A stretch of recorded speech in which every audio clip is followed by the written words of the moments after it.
Well, social enterprise Good and Fugly has launched a produce rescue hotline targeting farmers who have supplies rejected by retailers. The service is to allow farmers to make alternative arrangements for their produce. And to tell us more is founder Richard Torino. Richard, welcome to the show. I got to say, I'm a big fan of what you're calling fugly fruit, but tell us the story anyway, because it is a great one. It tastes just as delicious, but we got into this weird space with food where we eat with our eyes a little bit too much and forget about flavour. That's right. Thanks for having me.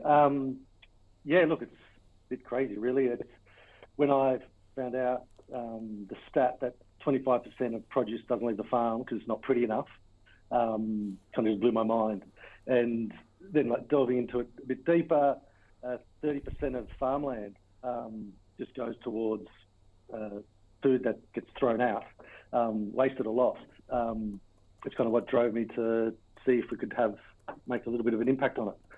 And I've been blown away by kind of the demand out there. Lots of people really want to be able to do something good for the planet. Their minds are blown just as much as mine was when they hear about that stat of 25% never leaving the farm. And a part of it, when we started this, which is about 18 months ago, what kind of surprised us was that our customers really want to do something to help farmers.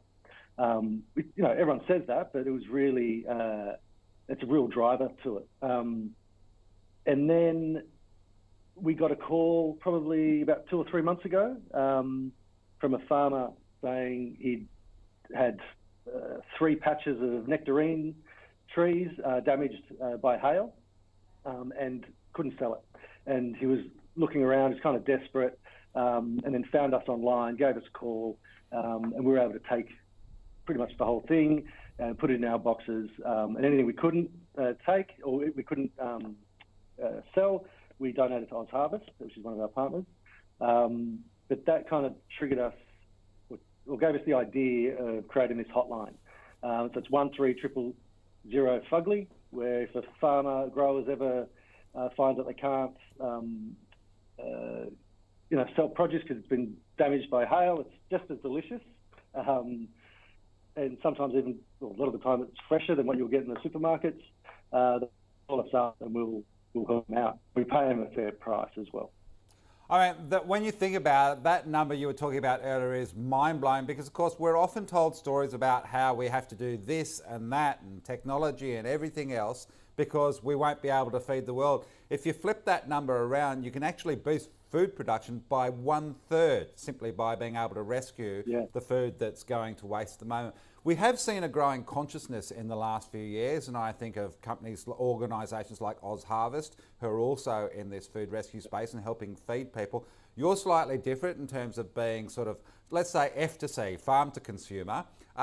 But tell us about the response you've got from customers, because of course everyone is conscious of the cost of vegetables and fruit at the moment and are really feeling the CPI.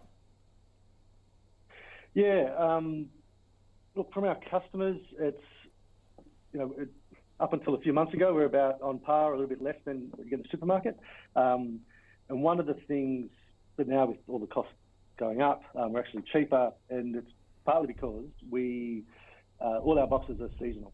So we're not taking anything that's out of season. So that has a real big impact on price. But the other thing that we're a bit different to some of the supermarkets and other places that are selling what they call imperfects is that if you go to some of the supermarkets, you'll see that imperfects are about 40 to 50% cheaper.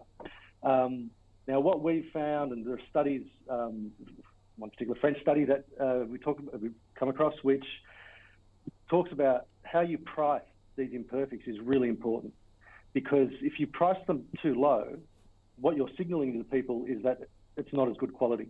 And so that puts off a huge part of the market. Whereas we think that what we call fuglies should be alongside what is called perfect, because it's exactly the same. And like I said, in some cases, it's even, it's fresher, potentially more nutritious, who knows? But tell me, as my box rocks up, Richard, do I know the farmer? Do I know where they come from? Are you telling those stories along the way as well? We do some of it. We're doing more and more, and our grower network is constantly growing. Most of our growers are in Sydney, or in kind of Sydney Basin. And now we've got some growers interstate as well.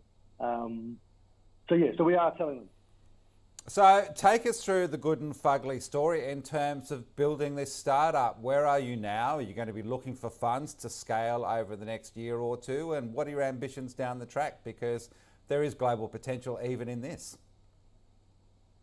Yeah, look, my background, so I spent 12 years at GoGet Carshare. I was a marketing director and head of customer experience there. And when I left there, just as the pandemic hit, I was looking around at what I could do next and how I could apply the lessons I'd learned from my time at GoGet. And one of the big things is kind of just, it doesn't have to be perfect, just go, just try, validate that there's actually a market there, and that's what we've done. The growth has been crazy. Kind of lockdown helped. We're on a couple of trends here of the increase in online ordering, and also, as you mentioned, that the desire of people to really do something good for the planet. That kind of is what we're all about. Longer term, so our kind of catchphrase is, if you buy something from us, you know it's good for you, for the planet, and the people that make it. And so longer term, that's what we're going to focus on other products, potentially. And yeah, we're looking around for potentially some funding, but at the moment we're just focused on servicing the customers we've got.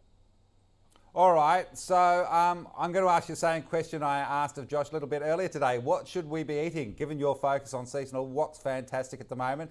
It's that kind of midpoint in autumn where the last of the plums are there, and I absolutely love the blood plums. But what are you seeing that's fantastic at the moment? Yeah, look, it's we are in that transition period, and the mandarins are all coming in, which is great. And we've got, I think, a lot of pumpkins. So we think butternut pumpkins are what's great at the moment.